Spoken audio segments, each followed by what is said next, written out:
Time now for the Day in Sport with Darren Mara. Darren, the Joker, delivers an ace at Flushing Meadows. Yes, but it wasn't easy or quick, Janice. Novak Djokovic has secured his 14th Grand Slam title by winning the US Open to equal Pete Sampras with the third most major wins. The 31-year-old needed more than 3 hours to prevail in straight sets over Juan Martín del Potro. The Argentine almost quit the sport 3 years ago because of multiple wrist injuries. These are the contrasting emotions of US Open champion Novak Djokovic and the man he beat, Juan Martín del Potro. Friendly off the court, the pair have recently overcome serious injuries on their way to this point. Those circumstances I was in earlier this year after surgery in February, March, yeah, it was hard to envisage that I would win 2 slams and make history in Cincinnati within 2 months. Both players were out to make an aggressive start. Djokovic's patience in the 8th game, earning him the only break of the first set. He strikes first. But as the Serb built momentum in the second, a vocal crowd heavily behind Del Potro lifted him to use every trick to force a tiebreak. But unforced errors on critical points hurt the world number 3, conceding a 95-minute second set. But after working hard to stay in the contest, his first double fault of the match gave Djokovic his passage to his 3rd US Open victory, where he's now equal with his idol in Grand Slam wins. Victory for Djokovic! And he joins the great Pete Sampras in 3rd spot with 14 major titles. To be side by side with him in 14 slams, it's quite incredible. I'm obviously thrilled. Djokovic will now move to 3rd in the world rankings.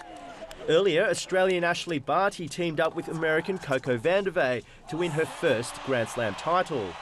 In a tense final decided by a 3rd set tiebreak, the pair beat Kristina Mladenovic and Timea Babos. I'm in pure elation, disbelief in a way, but I mean, we've worked so hard over our whole careers to be able to call ourselves Grand Slam champions. Barty's performances in doubles and singles earning her more than $1.6 million, while Serena Williams has been hit with a $24,000 fine for her outburst in the women's final. Laurie Lewira, SBS World News. Meantime, Australian Open organisers believe the drama-filled US Open women's final will benefit next year's event at Melbourne Park. Tournament director Craig Tiley says extra attention will be on Serena Williams, while the emergence of Naomi Osaka will appeal to a new flock of fans. For us, as being the Grand Slam of Asia Pacific, to have a player from Japan, and first time ever player from Japan win that title in the fashion that she did, is particularly exciting. That's going to have a significant positive impact on the Australian Open, on our fans, and those patrons that come into the grounds. Tiley also urged world tennis bosses to lock in a position on coaching during matches in light of the stormy US Open women's final. Well, 3-time AFL Premiership winner Isaac Smith has backed his Hawthorn teammates to bounce back on Friday night. The Hawks take on Melbourne in the first of 2 sudden death semi-finals at the MCG this weekend.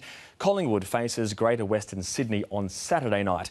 The winner of that clash will take on defending premiers Richmond next Friday for a spot in the grand final. West Coast will play either Melbourne or Hawthorn in the second preliminary final. Well, the Hawks and the Demons will meet each other in the finals for the first time since 1990. Smith is confident the likes of Sean Burgoyne will return to form after struggling in last Thursday's loss to Richmond. There was a lot of people down on the weekend, but I think the guys that you might be referring to, I don't think I've seen them put 2 bad performances together, so I'd expect them to play pretty well Friday. Key defender Ben Stratton has been ruled out of the match with a hamstring injury. Greater Western Sydney star Toby Green is free to play against Collingwood. He escaped punishment from the match review panel after kicking Sydney's Nick Newman in a marking contest. Green was heavily booed by Swans fans after the incident, though his teammate Jeremy Cameron says he's become an inspiration for his teammates. It gets him up and about, so they can probably give it to him all he wants, and he'll concentrate and play his role. Midfielder Josh Kelly remains in doubt for the match with a knee injury. Hannah Mounsey has hit out at the AFL after withdrawing her nomination from next month's AFLW draft. She was hoping to become the first transgender athlete to play in the competition. Well, the 28-year-old says the organisation hasn't treated her well and lacks leadership. Roosters star Latrell Mitchell will face the NRL judiciary tomorrow night in a bid to play in next weekend's preliminary final. The winner of Saturday's clash between the Rabbitohs and the Dragons will face the Tricolours. The Sharks and the Panthers do battle in this weekend's other sudden death semi-final. The Roosters and the Storm both enjoy a weekend off to prepare for their home preliminary finals in a fortnight. Well, the Star Centre must be cleared by the judiciary to avoid a one-match ban for his crusher tackle on Cronulla's Josh Dugan. The Rabbitohs are confident of being the team that will face Mitchell's Roosters for a spot in the grand final. The key learnings for us are the small things lead to big things, and if we can improve on that, then we'll be happy moving forward. The Dragons will be without skipper Gareth Widdop, who needs shoulder surgery. Wallabies playmaker Kurtley Beale says his combination with Matt Toomua still has room for improvement. Beale started at fly half at last weekend's win over South Africa, with Toomua lining up at inside centre. I think having him there, he's certainly created a lot of healthy competition amongst the playmakers. We haven't had that for a while. The Wallabies play host to Argentina on the Gold Coast on Saturday. Well, France has won its first home game since lifting the World Cup for the second time. Les Bleus overcame the Netherlands in their second match of the inaugural UEFA Nations League. Kylian Mbappe opened the scoring. Ryan Babel put the Dutch back on level terms midway through the second half. Olivier Giroud scored his first international goal in 10 long matches, I'm sure, to secure victory for France. The finals of the competition take place next year.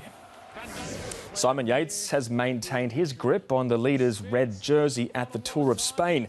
The Briton finished third in stage 15, which was taken out by Frenchman Thibaut Pinot. Yates now holds a 26-second lead over Alejandro Valverde. Tomorrow is the second and final rest day of the race, which resumes with an individual time trial on Tuesday. Brazilian Gabriel Medina has taken out the first ever Surf Ranch Pro in the middle of the Californian desert. Medina narrowly defeated his countryman Felipe Toledo in the wave pool event. American Carissa Moore claimed the inaugural women's crown, outdueling Australian Stephanie Gilmore in the final. And finally in sport, Marc Marquez has increased his MotoGP championship lead to 67 points. The four-time world champion finished second at the San Marino Grand Prix after Jorge Lorenzo crashed on the penultimate lap. Italian Andrea Dovizioso took the checkered flag. That's Today in Sport, Jess. Thanks so much, Darren. Coming up, the weather details and Formula One racing, the inspiration behind plans for flying taxis.